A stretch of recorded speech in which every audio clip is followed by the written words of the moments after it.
আপনি বর্তমানে কিছু এমন প্রবলেম বা এমন সমস্যার মধ্যে রয়েছেন যেটা আপনি কাউকে বলতে পারছেন না, কারোর সাথে শেয়ার করতে পারছেন না। আপনার নিজের কোনো খুব প্রিয়জন, খুব প্রিয় মানুষ, তাদের সাথেও আপনি কোনো না কোনো অজ্ঞাত কারণে আপনার সেই প্রবলেমটার ব্যাপারে কথা বলতে পারছেন না।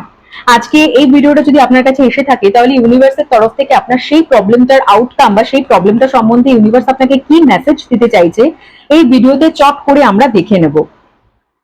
দেখুন, আপনি এই ভিডিওটা মানে আপনার যে প্রবলেম, যে প্রবলেমটার মধ্যে আপনি বর্তমানে রয়েছেন, সেটা কোনো বড় ধরনের প্রবলেম আমি দেখতে পাচ্ছি, কোনো ছোটখাটো বিষয় নয়। সেই প্রবলেমটা কিন্তু ইন দ্য নিয়ার ফিউচার বা বড় ধরনের প্রবলেম হোক বা ছোটখাটো প্রবলেম হোক, ইন দ্য নিয়ার ফিউচার কিন্তু সেই প্রবলেমটার একটা পার্মানেন্ট পিসফুল সলিউশন আপনি ডেফিনেটলি অ্যাট্রাক্ট করবেন। ইন দ্য নিয়ার ফিউচার, আগামী কিছু দিনের মধ্যেই, অর্থাৎ কয়েক সপ্তাহের মধ্যেই আপনি কিন্তু সেই প্রবলেমটার সলিউশন পেয়ে যাবেন। আপনার কাউকেই মানে আপনার সেই প্রবলেমটা কারোর সাথে শেয়ার করার প্রয়োজন নেই। আপনি 100% কিন্তু ইউনিভার্স গাইড করছে আপনাকে যে ইন দ্য নিয়ার ফিউচার আপনি সেই প্রবলেমটার একটা পিসফুল সঠিক সলিউশন, যেটা আপনার জন্য বেস্ট, সেটাই কিন্তু আপনি পাবেন। ভিডিওটাকে ক্লেম করার জন্য ইমিডিয়েটলি ভিডিওটাকে শেয়ার করে দেবেন এবং থ্যাংক ইউ এঞ্জেলস লিখে ভিডিওটা ক্লেম করবেন।